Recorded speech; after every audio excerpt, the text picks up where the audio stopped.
Ushbu loyiha Agrobank hamkorligida Surxondaryo viloyati Denov tumani Cho'ntosh mahalla fuqarolar yig'inining 103-106 sonli konturida amalga oshirilmoqda. Bu yerda brokoli ekilgan. Maydon hajmi 10 gektardan iborat. Uzunligi 200 metr, bo'yiga 500 metr. Bu yerdagi ekinlar zamonaviy usullar bilan parvarishlanmoqda. Hozirda ekinlar yig'ishtirib olinish arafasida. Ekinlarni yetishtirish 120 kun davom etadi. Yetishtirish jarayonida sug'oriladi, tabiiy va mineral o'g'itlar bilan oziqlantiriladi. Ushbu loyihaga 22 ta dehqon xo'jaliklari biriktirilgan. Har bir dehqon uchun o'rtacha 45 sotixdan yer maydonlari to'g'ri keladi. Loyihani samarali amalga oshirish uchun lider tadbirkor Cho'ntosh Agroeksport tomorqa xizmati mas'uliyati cheklangan jamiyati biriktirilgan. Ushbu loyiha bo'yicha har bir gektardan 14 tonnadan jami 140 tonna hosil olish rejalashtirilgan.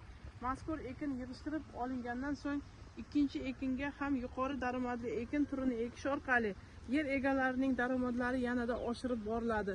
Ushbu maydonga ikkinchi ekin sifatida shirinjo'xori ekish rejalashtirilgan.